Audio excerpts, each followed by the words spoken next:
अगला क्वेश्चन देखो भैया, ये कह रहे हैं कि उत्तर प्रदेश में लखनऊ मेट्रो के प्रथम चरण में कहाँ से कहाँ तक मेट्रो का चलना प्रस्तावित है।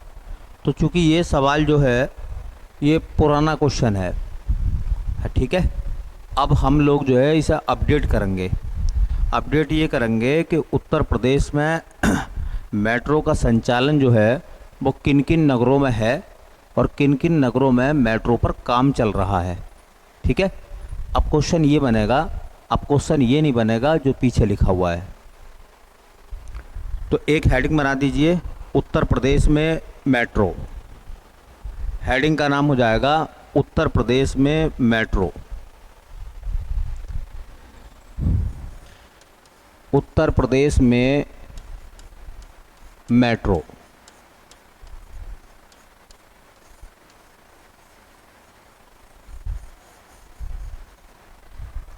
देखिए, मेट्रो को चलाने के लिए उत्तर प्रदेश मेट्रो रेल कॉरपोरेशन बनाया गया था 2003 में। तो एक क्वेश्चन तो ये याद रखिए, Uttar Pradesh metro rail corporation, Uttar Pradesh metro rail corporation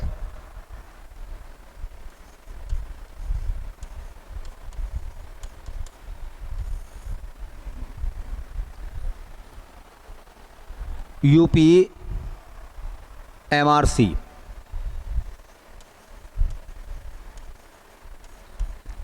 इसका मतलब ही हो जाएगा Uttar Pradesh metro rail corporation. अब पूछा जाएगा आपसे कि Uttar Pradesh metro rail corporation की स्थापना कब हुई थी। तो 2013 में स्थापना हुई थी इसकी। उत्तर प्रदेश मेट्रो रेल कॉरपोरेशन की स्थापना अगर मालूम करेंगे आपसे तो ये स्थापना हुई थी भैया 25 नवंबर 2013 को।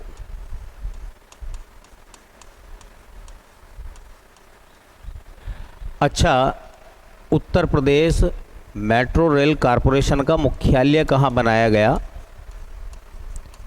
तो मुख्यालय बनाया गया लखनऊ में, प्रदेश की राजधानी में। दोनों सवाल इम्पोर्टेंट हैं, एग्जाम में आपसे मालूम कर सकते हैं।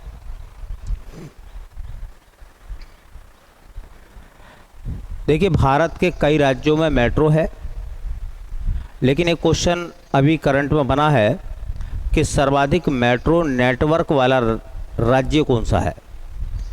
मेट्रो नेटवर्क का मतलब ये हो जाएगा कि मेट्रो रेल की जो पटरियां हैं उनकी जो लंबाइयां हैं उस मामले में पहला स्टेट कौन सा है।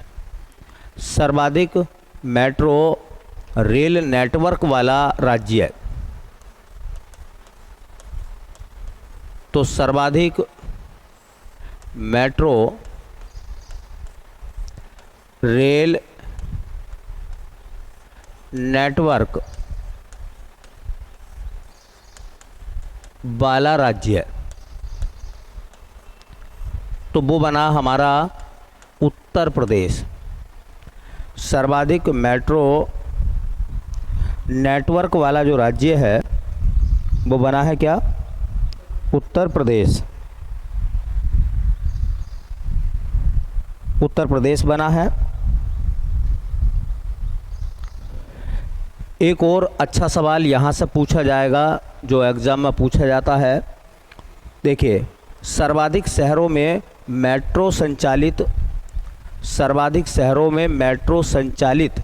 राज्य कौन सा है।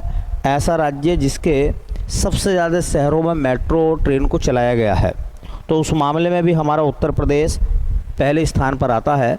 तो सर्वाधिक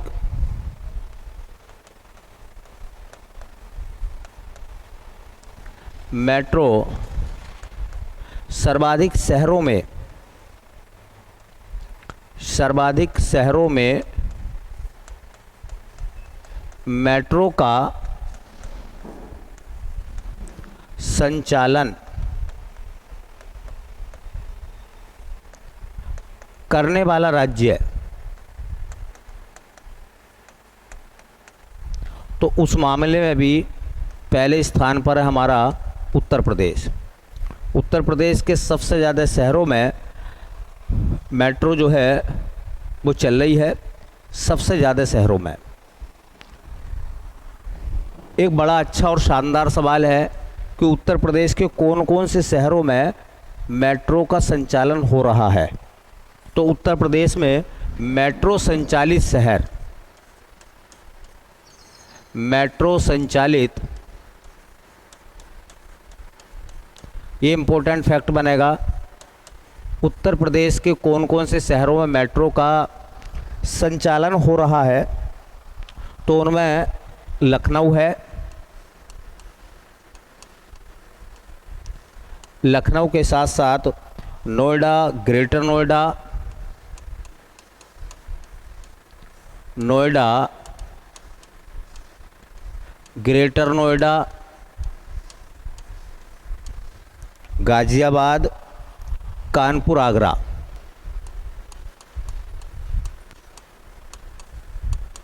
गाज़ियाबाद,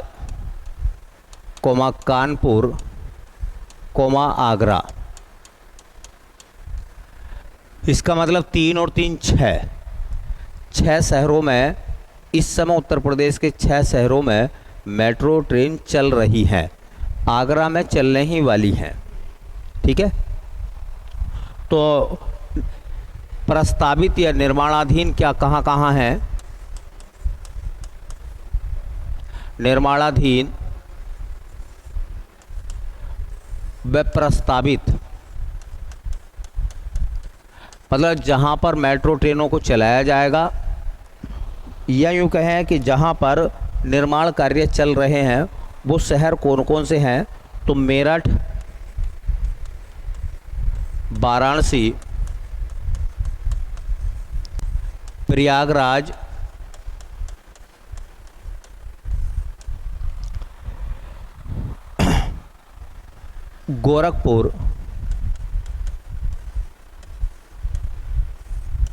गोरखपुर और बरेली। इन 5 शहरों में प्रस्तावित है या यूँ कहें निर्माणाधीन है। ठीक है, तो 5 ये और 6 वो अगर ये कंप्लीट हो जाएंगे तो यूपी के 11 शहरों में मेट्रो का संचालन शुरू हो जाएगा। 6 शहरों में चल रही है, ठीक है, और 5 शहरों में प्रस्तावित है। तो इस मामले में उत्तर प्रदेश भारत का पहला राज्य बनेगा जिसके सबसे ज़्यादा शहरों में मेट्रो का संचालन है। सबसे बड़ा रेलवे मेट्रो का जो नेटवर्क है वो भी हमारे यूपी में है। एक बड़ा अच्छा शानदार सवाल है, भारत का सबसे बड़ा मेट्रो संचालन जो शहर है, तो भारत का सबसे बड़ा मेट्रो संचालन नेटवर्क,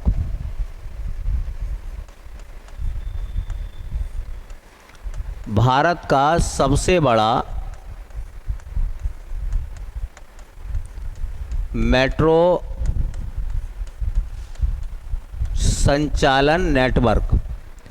देखो, अगर स्टेट पूछेंगे तो नेटवर्क के मामले में उत्तर प्रदेश आएगा, ठीक है, और अगर शहर पूछेंगे तो नोएडा है।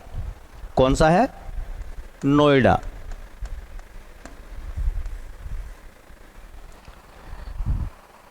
उत्तर प्रदेश में मेट्रो की शुरुआत कब हुई थी? उत्तर प्रदेश में मेट्रो की शुरुआत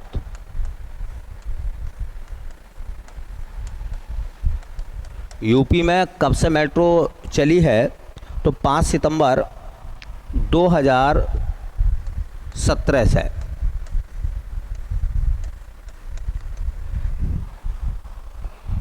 निर्माण शुरू हो गया था इसका सितंबर 2014 से। मेट्रो की निर्माण की बात करेंगे यूपी में, जब से इसका निर्माण शुरू हुआ था तो निर्माण शुरू हुआ था सितंबर 2014 से, 27 सितंबर 2014 से। लेकिन शुरू जो हुआ है वो कहाँ कब हुआ है? सितंबर 2017 से। तो 3 साल बाद बनकर तैयार हुआ था। और शुरुआत कहाँ से हुई है? तो शुरुआत हुई है लखनऊ से। उत्तर प्रदेश में लखनऊ से शुरुआत हुई थी 17 में। और एक और लिखेंगे, इसके निर्माण का जब शुरुआत हुई थी ट्रांसपोर्ट नगर से चारबाग तक, ट्रांसपोर्ट नगर से चारबाग, चारबाग रेलवे स्टेशन है वहाँ तक। तो कुछ इम्पोर्टेंट सवाल हैं जो एग्जामिनर मालूम कर सकता है यहाँ से। पहला सवाल तो यही मालूम करेगा कि उत्तर प्रदेश में मेट्रो को जो डील करने वाली एजेंसी है उसका नाम है उत्तर प्रदेश मेट्रो रेल कारपोरेशन। और पहला कारपोरेशन बनाया गया था, कब बनाया गया था भैया? 2013 में। और कहाँ बनाया गया था ये? लखनऊ में। तो उत्तर प्रदेश मेट्रो रेल कारपोरेशन कहाँ है? लखनऊ में। और स्थापना कब हुई थी? 25 नवंबर 2013 को। 2013 याद रख लो आप। सर्वाधिक मेट्रो रेल नेटवर्क वाला राज्य पूछेंगे तो उत्तर प्रदेश। ये अच्छा सवाल बनेगा, ये क्वेश्चन आने लायक है, ये क्वेश्चन आने लायक है। ऐसे में दिल्ली से भी बड़ा नेटवर्क हो चुका है कहाँ? यूपी में। सबसे ज़्यादा शहरों में जो मेट्रो का संचालन हो रहा है या प्रस्तावित है, उस मामले में भी हमारा उत्तर प्रदेश पहले नंबर पर है। तो ये सवाल भी इम्पोर्टेंट है कि सर्वाधिक शहरों में मेट्रो का संचालन करने वाला शहर जो बना है या राज्य जो बना है वो उत्तर प्रदेश है। उत्तर प्रदेश के कितने राज्यों में, कितने शहरों में मेट्रो का संचालन हो रहा है? तो लखनऊ 1, नोएडा 2, ग्रेटर नोएडा 3, गाजियाबाद 4, आगरा 5 और कानपुर 6 में चल रहा है। प्रस्तावित कहाँ कहाँ है?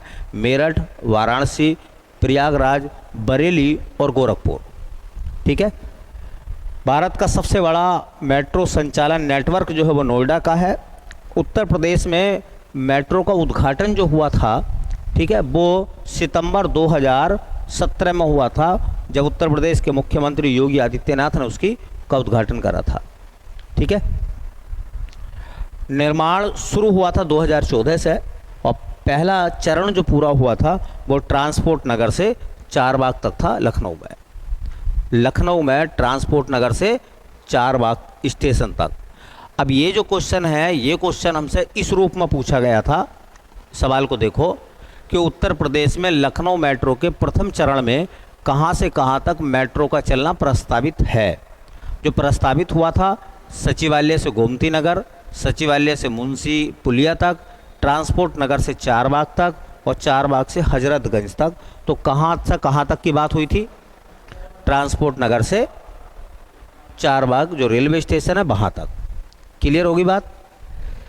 चलिए अब देखते हैं अगला क्वेश्चन। और अगले सवाल में कुछ इस तरीके की बातें थी। कह रहे हैं कितने माप से अधिक की ध्वनि को शोर नाम दिया गया है। कितने डेसिबल से ज़्यादा की ध्वनि जो है वो शोर कहलाती है। ठीक है। ऑप्शन है 80 डेसिबल, 100 डेसिबल, 120 डेसिबल या 140 डेसिबल।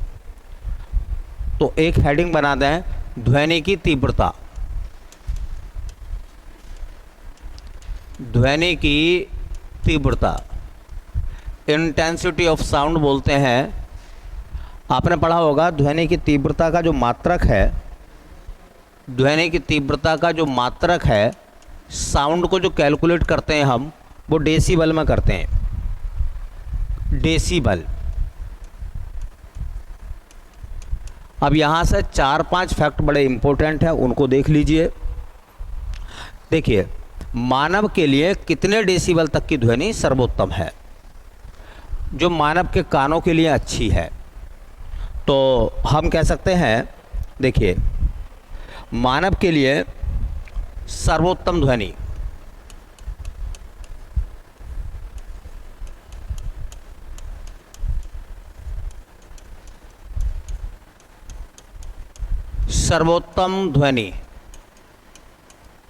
ध्वनि की साउंड कितनी होनी चाहिए जो मानव के लिए सर्वोत्तम हो?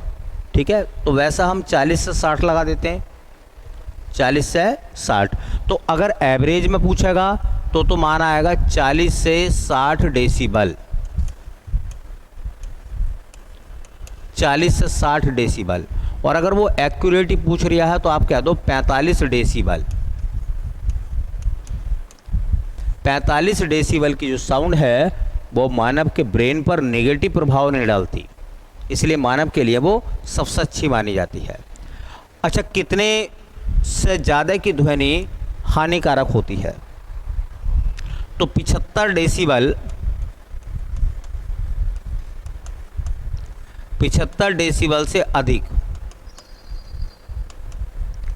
अगर ध्वनि 75 डेसिबल से ज़्यादा है तो वो मानव के लिए हानिकारक है।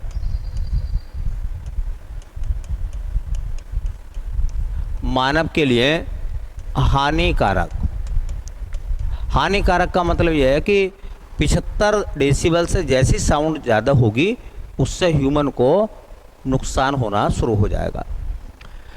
अब कह रहे हैं कितनी ध्वनि को शोर माना जाता है? तो 80 डेसिबल। 80 डेसिबल की जो ध्वनि है वो शोर के रूप में काउंट होती है, उसे शोर कहते हैं। 85 डेसिबल की ध्वनि में अगर इंसान लंबे समय तक काम करेगा, 85 डेसिबल की ध्वनि में लगातार काम करेगा तो उसमें बहरे होने के लक्षण शुरू हो जाएंगे। और अगर 150 डेसिबल की ध्वनि में वो काम करता है, 150 डेसिबल की साउंड में अगर वो काम करता है तो वो व्यक्ति पागल हो जाएगा। क्या हो जाएगा? पागल। एक बात याद रखनी है बहुत अच्छे से, ध्वनि की तीव्रता का प्रभाव तात्कालिक होता है। जब तक लो उस ध्वनि के एरिया में आप रहोगे तब तक लो आपको उसका प्रभाव देखने के लिए मिलेगा, लेकिन जैसे ही वहाँ से हट जाओगे तो कुछ समय के बाद आपकी स्थिति नॉर्मल हो जाएगी। तो ध्वनि का प्रभाव जो है वो लंबे समय तक नहीं होता, ध्वनि का प्रभाव हमारे शरीर पर लंबे समय के लिए नहीं पड़ता। लेकिन अगर कोई व्यक्ति लंबे समय तक अधिक तीव्रता की ध्वनि में काम करता है तो उसे ब्रेन प्रॉब्लम, पेट की प्रॉब्लम, इंटरनल ऑर्गन्स की प्रॉब्लम शुरू हो जाएगी। ठीक है, तुमने देखा होगा चीखने चिल्लाने से आपके कानों पर तो असर पड़ता ही पड़ता है नेगेटिव, आपके अंदर जो ऑर्गन्स हैं उनकी भी क्रिया कहीं ना कहीं प्रभावित हो जाती है, पाचन भी प्रभावित हो जाता है? एक छोटे बच्चे को आप देखो, आप तेज़ी से कभी डांट देते हैं या डांट देते हैं या डांट दिया है आपने तो उसकी पैंट गीली हो जाती है? इसका मतलब आप समझ रहे हैं, इसका मतलब पाचन पर क्या है, उसका नेगेटिव असर पड़ता है। छोटे मासूम बच्चों के साथ में नॉर्मली व्यवहार होना चाहिए, उनके सामने चीखें चिल्लाए ना। तुमने देखा होगा कभी कभी अगर कोई व्यक्ति अगर तेज करके घूर के किसी बच्चे को डांट दे तेज आवाज़ में तो वो बच्चा सहम जाता है। ठीक है, तो साउंड का प्रभाव नेगेटिव पड़ता है। ठीक है, इसलिए कहते हैं कि एक ध्वनि से, एक लेवल से ज़्यादा ध्वनि का इस्तेमाल ना करें। आपने देखा होगा कुछ लोग वो ईयरफोन ठूंस लेते हैं कानों में, है, और फिर उसके बाद में जो है वो पूरे दिन उसी में लगे रहते हैं। क्या आपको नहीं लगता कि उनके कानों की जो तीव्रता है, कानों की जो पावर है वो पावर कम हो जाती है? एक्चुअल में क्या है, हमारा शरीर जो है उसका आदी हो जाता, उस साउंड का आदी हो जाता है, फिर उससे कम साउंड पे हमारा शरीर काम नहीं करता। आपने देखा एक ज़माना था जब लोग डिबिया की रोशनी में पढ़ते थे, मोमबत्ती की रोशनी में खाना खाते थे, लैंप की रोशनी में पढ़ते थे। आज वो मोमबत्ती कमरे में आप जला दीजिए, आपको मोमबत्ती की रोशनी कितनी दिखाई देती है? अंधेरा अंधेरा नज़र आता नहीं आता, क्योंकि हमारी आंखें अब CFL के अकॉर्डिंग ढल गई हैं, CFL के अकॉर्डिंग ढल गई हैं। इससे कम प्रकाश में हमारा काम नहीं चलेगा। ऐसी क्या होता है, जब आप ईयरफोन लगा कर कुछ सुन रहे होते हैं मोबाइल के माध्यम से और आपने हाई वॉल्यूम कर रखा है तो आपके कान हाई वॉल्यूम के प्रति अनुकूल हो जाएंगे, उससे कम आवाज़ में आपको चीज़ें समझ में नहीं आएंगी। फिर इसलिए कहा जाता कम से कम वॉल्यूम रखें, 45 डेसिबल से ज़्यादा साउंड का इस्तेमाल ना करें। वो आपके ऑर्गन्स के लिए, नर्वस सिस्टम के लिए, पूरी बॉडी के लिए हानिकारक है। ठीक है, तो ध्वनि की तीव्रता का मात्रक डेसिबल होता है। मानव के लिए सबसे अच्छी ध्वनि है 40 से 60, मतलब 45 डेसिबल कह सकते हैं आप। 75 डेसिबल से ज़्यादा की ध्वनि इंसान के लिए हानि देना शुरू कर देती है। 80 डेसिबल से ज़्यादा की ध्वनि शोर के रूप में काउंट होती है। 75 डेसिबल में अगर आदमी 85 डेसिबल में लगातार काम करता तो बहरा हो सकता है, और 150 डेसिबल में उसकी स्थिति पागल जैसी हो जाएगी। ठीक है, चलिए उसके बाद देखते हैं अगला क्वेश्चन। ये कह रहा है एक कंप्यूटर में स्टोरेज माध्यम की क्षमता की इकाई क्या होती है। कह रहा है एक कंप्यूटर है, कंप्यूटर की जो मेमोरी है ना, होती है नहीं, तो कह रहा है उसमें चीज़ों को स्टोर करने की जो यूनिट है वो क्या है। वाइट है, बिट है, किलो है या पिक्सल है। तो क्या है, वाइट है। तो क्या भैया, वाइट। तो पहले तो लिखेंगे वाइट क्या है, कंप्यूटर में वाइट क्या होता है। ठीक है, तो देखो यह कंप्यूटर में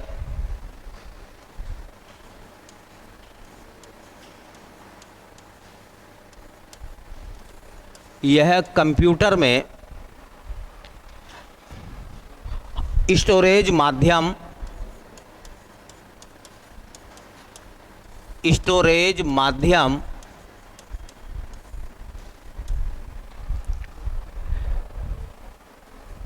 क्षमता की इकाई है। स्टोरेज माध्यम की क्षमता की इकाई है। कंप्यूटर में जो चीज़ें है, हाँ, क्या करते हैं हम, उसकी मेमोरी जो चीज़ों को स्टोर करती है उसकी यूनिट जो है उसको नापने का तरीका क्या है, वाइट है। अब कुछ सवाल आएंगे, जैसा आएगा कि बताइए 1 byte is equal to,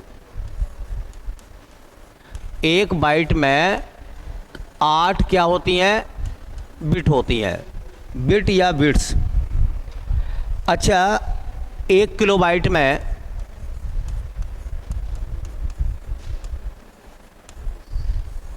1 KB कहते हैं ना, तो 1 किलोबाइट बराबर होता है 1024 बाइट। ये नोट कर लें, काम मांगी चीज़ है। 1 मेगाबाइट बराबर, मेगाबाइट समझ रहे हैं ना, MB, मेगाबाइट MB होती है, बराबर होता है 1024 KB। किलोबाइट, किलोबाइट को KB कहते हैं। किलोबाइट को हम क्या कहते हैं भैया, KB। ऐसे देखो, ये MB हो गया, KB हो गया। 1 गीगाबाइट, 1 गीगाबाइट का मतलब समझ रहे हैं GB, ये GB है, बराबर 1024 मेगाबाइट।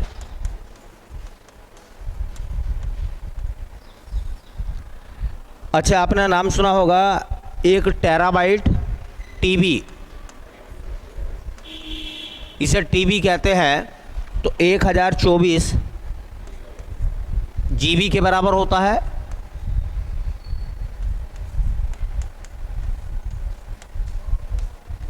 अच्छा, टेराबाइट के बाद में 1 PB, उसे कहते हैं हम पेटाबाइट,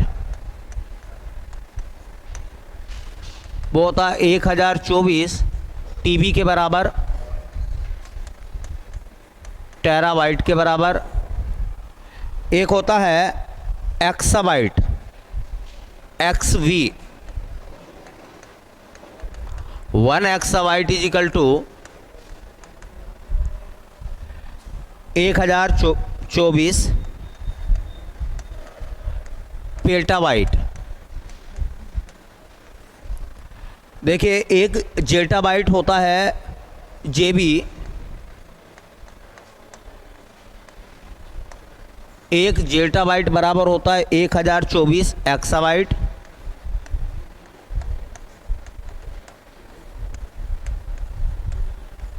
और एक येट्टाबाइट YT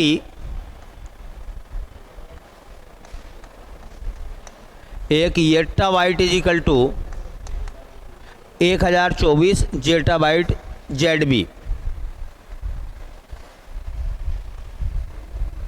1024 जेटाबाइट। ये क्या क्या मामला है मैं इधर लिख देता हूँ। ये है KB, ये है आपका MB, यह आपका GB, यह आपका TB, है ना।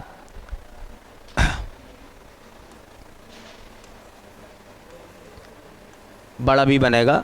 ये हो जाएगा PB, ये हो जाएगा XV, ये हो जाएगा ZB और ये हो जाएगा YB। ये ऐसे है, ठीक है।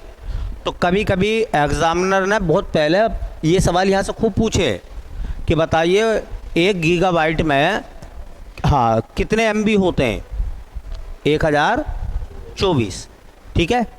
या 1 टेराबाइट में कितने GB होते हैं, तो 1024। तो ये सारणी आप देख लीजिए, बहुत इम्पोर्टेंट है आपके लिए। हो सकता 1 बाइट बराबर भी पूछते हैं, कितना होता 8 बिट के बराबर, ठीक है। चलो भैया बाकी कल देखते हैं।